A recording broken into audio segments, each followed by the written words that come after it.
Bismillahirrahmanirrahim. Assalamu alaikum dear students. I am Feroz Shah, physics teacher in QCA, and I am going to discuss some important points related with NMDK test 2021. तो basic point जो मैं discuss करना चाहता हूँ, first of all I want to discuss syllabus. Physics syllabus. Physics के syllabus की discussion करते हैं कि इस टेस्ट के लिए आपको किस तरह या कहाँ से प्रिपेयर करना होगा। तो आप जानते हैं कि चैप्टर नंबर 1 से स्टार्ट है और चैप्टर नंबर 20 तक है। चैप्टर नंबर 1 बिल्कुल ऑफ, क्रॉस मीन के बिल्कुल टच ना करें। चैप्टर नंबर 2 वेक्टर्स, वेक्टर्स में सिर्फ और सिर्फ rules of vectors, addition and subtraction, सिर्फ ये रूल्स आप पढ़ लें काफ़ी हैं आपके लिए। Chapter number 3 first year force and motion, full chapter, आपने ये चैप्टर फुल करना होगा, full chapter. Chapter number 4 full chapter, chapter number 4 आपको फुल चैप्टर कवर करना होगा। चैप्टर नंबर 5 भी फुल चैप्टर, चैप्टर नंबर 5 भी जनाब आपको फुल चैप्टर डील करना होगा। बहुत से स्टूडेंट्स क्वेश्चन करते हैं कि सर, व्हाट्सएप पे पूछते हैं, मैसेज करते हैं कि सर सैटेलाइट तो इन्वॉल्व नहीं है। भाई सैटेलाइट इन्वॉल्व नहीं है, but satellite is an example of uniform circular motion. Uniform circular motion involve है, तो यूनिफॉर्म सर्कुलर मोशन में एग्जाम्पल से क्वेश्चन आ सकता है। तो that's why for example simple harmonic motion लिखा गया है, तो सिंपल पेंडुलम नहीं लिखा, but you have to study simple pendulum because that is one of the best example of simple harmonic motion. So that's why chapter number 5 full देख लें, that will be better. chapter number 6 जो है fully skipped, बिल्कुल इसको touch ना करें। chapter number 1 और chapter number 6 fully skipped. chapter number 7 oscillation, इसमें आपको बताता हूँ, जो मैं लिख रहा हूँ ये आपके लिए काफ़ी है। all equations of simple harmonic motion, वो reference circle simple harmonic motion and reference circle, वहाँ से जो 5 इक्वेशंस आपने पढ़े थे, डिस्प्लेसमेंट का इक्वेशन पढ़ा था, वेलोसिटी का इक्वेशन पढ़ा था, काइनेटिक एनर्जी का इक्वेशन पढ़ा था, और पोटेंशियल एनर्जी का इक्वेशन पढ़ा था, और टोटल एनर्जी का इक्वेशन पढ़ा था। वो along with simple pendulum plus mass attached to spring, spring mass system वो भी पढ़े, सिंपल पेंडुलम भी पढ़े, और simple harmonic motion and reference circle से भी वो 5 और 6 इक्वेशंस आपको मेमोराइज करने होंगे। मैंने रेजोनेंस की बात नहीं की, इट मीन नहीं पढ़ो, ये सब आपने पढ़ने हैं, इसके अलावा कुछ नहीं पढ़ना। चैप्टर नंबर 8 फुल चैप्टर, इसमें बिल्कुल फुल चैप्टर पढ़ लें, आपके लिए बेहतर होगा। Chapter number 9 fully skipped, chapter number 9 fully skipped, खत्म, finished. Chapter number 10, chapter number 10 में आपने प्रायोरिटी देनी है first law definition plus mathematical form along with isobaric, isochoric, isothermal and adiabatic forms। इसके अलावा प्लस फर्स्ट लॉ के साथ साथ चैप्टर नंबर 10 थर्मोडायनामिक्स में फर्स्ट लॉ के साथ साथ heat factors, you have to study heat factors. Heat factors में जनाब आते हैं, इसमें आता है आपके लिए हीट कैपेसिटी, इसके इक्वेशन डेफिनीशन आपको आने चाहिए, यूनिट वगैरह, स्पेसिफिक हीट कैपेसिटी या specific heat along with molar specific heat at constant pressure at constant volume Cp by Cv is equal to gamma and Cp minus Cv is equal to R।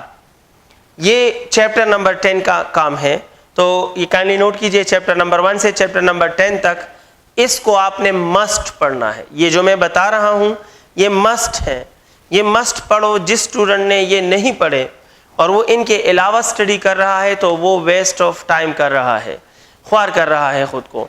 और जिन्होंने ये पढ़े हैं और बिल्कुल सचोरेट और 100% मज़े से आराम से बिल्कुल परफेक्टली कवर किए हैं, तो वो थोड़ा सा आउट ऑफ बाउंड्री बेस से जाएं तो कोई बात नहीं है, बट ये जो है मस्ट पढ़ें, पहले ये पढ़ें। ये तो था फर्स्ट ईयर का। अब आपको सेकेंड ईयर की बातें बताता हूँ। फर्स्ट ईयर का सिलेबस मैंने डिस्कस कर लिया। सेकेंड ईयर का जो सिलेबस है, सेकेंड ईयर में chapter number 12 I will prefer full chapter. इसको जनाब फुल चैप्टर कर लें, इसमें काम ज़्यादा है और इम्पोर्टेंट है, एक से बढ़कर एक है। चैप्टर नंबर 11 है electrostatics. Chapter number 11 full chapter पढ़े, इलेक्ट्रोस्टैटिक्स फुल पढ़ें। फिर जनाब चैप्टर नंबर 12 है हमारे पास, चैप्टर नंबर 12 आप फुल कवर करें, इसको आप फुल कवर करें। चैप्टर नंबर 13 इसको भी आप फुल पढ़ लें, फुल चैप्टर पढ़ लें except instruments. Only instruments are not included. इसमें सिर्फ इंस्ट्रूमेंट्स इंक्लूडेड नहीं है, ओनली इंस्ट्रूमेंट्स। गैल्वानोमीटर नहीं है, वोल्टमीटर नहीं है, एमीटर नहीं है, मल्टीमीटर नहीं है, इसके अलावा सब कुछ। remaining all you have to study, remaining all included। बाकी सब जो है जनाब इंक्लूड है, ओनली इंस्ट्रूमेंट्स नहीं है। Galvanometer, voltmeter, ammeter, multimeter, ohmmeter ये इन्वॉल्व नहीं है, बाकी पूरा सब कुछ इन्वॉल्व है जनाब। चैप्टर नंबर 14 इसमें नॉट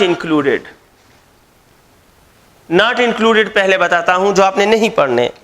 आपने जो नहीं पढ़ने that is inductance, solenoid,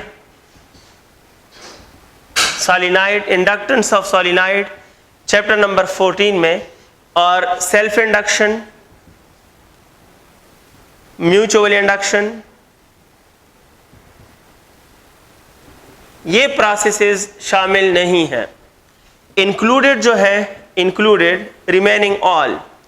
included में आपके लिए आता है electromagnetic induction, Faraday law, Lenz law, और इसके अलावा ट्रांसफार्मर और मोशनल ईएमएफ,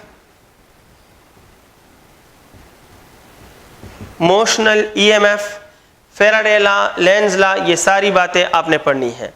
तो included portion of this chapter ये है और नॉट इंक्लूडेड वो है। मैंने इसलिए नॉट इंक्लूडेड बाद में मेंशन किया कि इंक्लूडेड टॉपिक हो सकता है मुझसे एक टॉपिक रह जाए, सारे टॉपिक जो इंक्लूड है वो ना लिख सकूं, एक आध रह जाए, तो इसलिए मैंने नॉट इंक्लूडेड मेंशन किया कि वो ना पढ़ो। उसके अलावा इस चैप्टर में आपको जो कुछ दिखाई दे रहा है उसको एक अच्छी रीड ज़रूर देना। ये चैप्टर नंबर 14 था। Now we have to discuss chapter number 15। Chapter number 15 मुकम्मल तौर पर वैनिश्ड, ख़त्म, ना पढ़ें। Chapter number 16 physics of solids नहीं है जनाब, आपके कोर्स में शामिल नहीं है। चैप्टर नंबर 17 इलेक्ट्रॉनिक्स की बात कर रहा हूँ। इलेक्ट्रॉनिक्स, तो इसमें आपने पढ़ना है क्या क्या। पहले आप पढ़ने इसमें सेमीकंडक्टर। ये क्यों पढ़ना है आपने, कहो सर लिखा तो नहीं है, क्योंकि सेमीकंडक्टर पढ़ोगे तो पीएन जंक्शन डायोड पढ़ोगे। इसको पढ़ने के बाद पीएन जंक्शन यानी डायोड पढ़ोगे। कहो सर ये भी नहीं है, क्योंकि ये पढ़ोगे तब जाकर आप रेक्टिफिकेशन पढ़ सकते हो। तो भाई रेक्टिफिकेशन का बेसिक फैक्टर पीएन जंक्शन है और उसमें सेमीकंडक्टर यूज होता है। सो ये एक ही मैकेनिज्म है, एक ही आइडिया है। Only this, all remaining are not included, all remaining are not included. ये इंक्लूड है जनाब, ये आपने पढ़ने हैं included portion of electronics. Semiconductor, P type, N type, intrinsic, extrinsic, इसके अलावा majority minority carriers in them, mobility of N type is greater than that of P type and so on. इस तरह की इंफॉर्मेटिव बातें कुछ आपके जहन में हो। पीएन जंक्शन के बारे में स्टॉपिंग, इसमें नी वोल्टेज क्या है या पोटेंशियल बैरियर क्या है, मोटी मोटी बातें, फॉरवर्ड बाइस क्या है, रिवर्स बाइस क्या है, ये मोटी मोटी बातें आपको पता हो। और फिर rectification, half wave rectification and full wave rectification, bridge rectification में कितने डायोड्स होते हैं, ये सारी इंफॉर्मेटिव बातें एक अच्छे खासे 2-3 पेजेस की लिख लें अपने साथ पॉइंट्स की शक्ल में, वो आपके लिए काफ़ी है। इलेक्ट्रॉनिक्स में मज़ीद इन्वॉल्वमेंट नहीं है जनाब। सो ये हमारे पास सिलेबस था इलेक्ट्रॉनिक्स तक। नेक्स्ट जो मैं बात कर रहा हूँ चैप्टर नंबर 18। तो देखो इसमें कहा गया है कि पार्टिकल मॉडल ऑफ इलेक्ट्रॉन या पार्टिकल मॉडल ऑफ लाइट। तो भाई इसमें हिस्ट्री ऑफ मॉडर्न फिजिक्स यह आपको थोड़ा बहुत पता होना चाहिए। स्टार्ट में किस तरह स्टार्ट हुआ वो पहला पेज रीड आउट करें। इसमें आपको ब्लैक बॉडी रेडिएशन पढ़ने हैं, ब्लैक बॉडी रेडिएशंस आपने स्टडी करने हैं। इसके अलावा है जनाब Planck quantum theory, Planck quantum theory ज़रूर पढ़नी है। और फिर पढ़ना है जनाब फोटो इलेक्ट्रिक इफेक्ट, ये भी इन्वॉल्व्ड है। और इसके अलावा है जनाब कॉम्पटन्स इफेक्ट। बस ये चीज़ें आपने पढ़नी हैं। इनको बोलते हैं intel model of particle nature of light, ये इंक्लूडेड है। Remaining all not included, remaining all are not included. Remaining all से दूर रहें जब तक आप ये ना पढ़ लें। जब तक आप ये फाइनलाइज ना करें तब तक आप चैप्टर के बकायाजात से दूर रहें, तो that will be better for you. Next है जनाब chapter number 19। Chapter number 19 atomic spectra में पहला है जनाब हाइड्रोजन स्पेक्ट्रम। हाइड्रोजन स्पेक्ट्रम कहो सर सिर्फ यही लिखा है, बोर एटॉमिक मॉडल तो नहीं लिखा, लेकिन ऐसी कौन सी बात है स्पेक्ट्रम की जिसमें बोर एटॉमिक मॉडल इन्वॉल्व नहीं है। एनर्जीज, रेडियाई, पोजीशंस, ट्रांजिशंस, हर चीज़ बोर एटॉमिक मॉडल से वाबस्ता है। तो ऐसे क्वेश्चन हज़ारों बनते हैं कि क्वेश्चन स्पेक्ट्रम का हो लेकिन सोल्यूशन बोर एटॉमिक मॉडल में हो उसका। तो it mean hydrogen spectrum along with bore atomic model, ये आप पढ़ लो। रिमेनिंग जो है वो एक्सक्लूडेड है, remaining is not included, excluded लिखते हैं। चैप्टर नंबर 19 में हाइड्रोजन स्पेक्ट्रम और बोर एटॉमिक मॉडल मस्ट पढ़ें, ये मस्ट पढ़ने वाले हैं।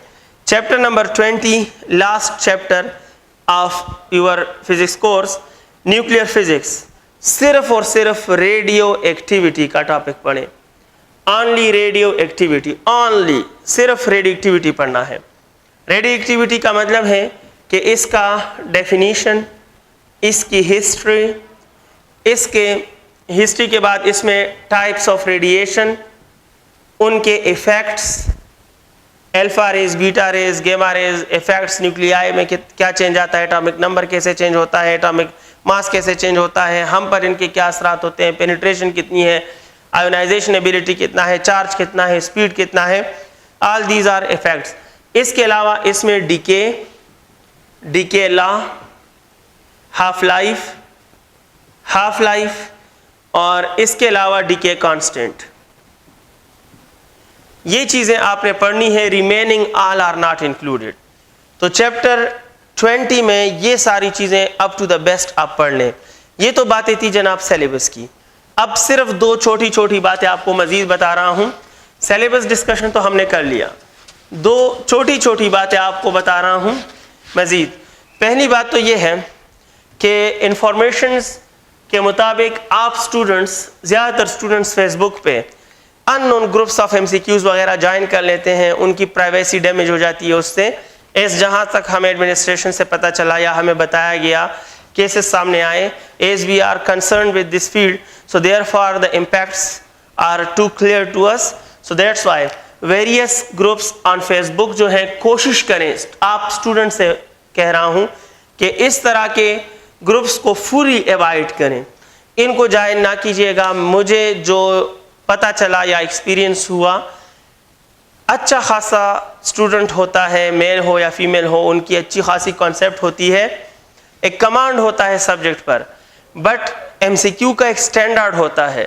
मैंने खुद काफ़ी MCQs फेसबुक पर इस पे सर्च किए हैं जो कि 9, 10 फर्स्ट ईयर सेकेंड ईयर के स्टूडेंट्स ने ही, या बिल्कुल ऐसे लोगों ने जिनका काम सिर्फ बिजनेस करना होता है, तो उनका उस सब्जेक्ट पे वो कमांड नहीं होता, तो wrong statements, wrong options, unrelated, not related चीज़ों को क्वेश्चंस बनाया गया होता है, सिर्फ वर्डिंग के मुश्किलात क्रिएट किए होते हैं लैंग्वेज के। इससे वो बच्चा, वो स्टूडेंट, अच्छा खासा competitive student, conceptual based student, वो बेचारा कंफ्यूज हो जाता है वो रीड करके। तो भाई कोशिश करें, आप अपनी मेहनत को ज़ाया ना करें। एक तो फेसबुक वगैरह पे आप कमेंट्स वगैरह में इन्वॉल्व हो जाते हो और भी ज़्यादा एक्स्ट्रा आपका टाइम वेस्ट होता है, वक्त आपका कीमती है, टेस्ट आपका करीब आ रहा है, आपकी पूरी ज़िंदगी का सवाल है इसमें, और ना सिर्फ आपका बल्कि आपकी फैमिली के होप्स हैं। तो भाई टैलेंटेड स्टूडेंट्स हैं, इस तरह के ग्रुप्स में इन्वॉल्व ना हो, वेस्ट ऑफ टाइम है। और सबसे बड़ा नुकसान ये है कि मिसगाइड करते हैं आपको। जो क्वेश्चंस अपलोड करते हैं या सामने आते हैं वो इधर से कट पेस्ट सिस्टम होते हैं, तो अक्सर वो आइडियाज़ इंसान के वो सारे मिक्स्ड हो जाते हैं और उससे सही आइडिया के निकलने का चांस नहीं होता। What is the solution? Solution is, इस तरह के ग्रुप्स ज्वाइन करने से अच्छा है कि आप अपने सब्जेक्ट टीचर के साथ कंसर्न कर लें। हर कॉलेज में जिन्होंने आपको पढ़ा, एकेडमी में जहाँ पढ़ा, घर में जिससे पढ़ा, जाहिर है किसी से, हर सब्जेक्ट में आपने किसी ना किसी से हेल्प तो ली होगी कंसर्न बंदे से, तो आप उस कंसर्न पर्सन तक के पास जाएं और अपने प्रॉब्लम्स उससे शेयर करें और वो आपको सही अथेंटिक आंसर दें, ना कि आपको मिसगाइड करे इस तरह के ग्रुप्स वगैरह। तो काइंडली अवॉइड इट अगर आप जहनी तौर पर फ्रेश रहना चाहते हो फॉर द टेस्ट, कि कंफ्यूज नहीं होना चाहते, कंफ्यूजन का शिकार नहीं होते। लास्ट में आपको सिर्फ एक मशवरा दे रहा हूँ, एडवाइस दे रहा हूँ, और वो ये है कि भाई टेस्ट के लिए स्टडी करो। अक्सर स्टूडेंट मुझसे पूछते हैं सर किस तरह स्टडी करें। तो भाई अगर आपको कोई टीचर, कोई भी बंदा कहे कि फ़ला बुक पढ़ो, तो ये बिल्कुल मैं इसके ख़िलाफ़ हूँ। वजह यह है कि आप टेस्ट जानते हो, 30 ईयर से आप रिकॉर्ड देखें, ऐसे भी टेस्ट आए हैं जो बहुत ईजी थे, ऐसे भी आए हैं जो बहुत टफ थे। मतलब सालों से ये टेस्ट एक तरह कहाँ आ रहा है कि मैं कहूँ ये बुक सही है। तो कहीं बहुत इजी, कहीं बहुत मुश्किल, कहीं मैथमेटिकल, थियोरेटिकल, कहीं बिल्कुल स्ट्रेट फॉरवर्ड, ऐसा होता है उतार चढ़ाव।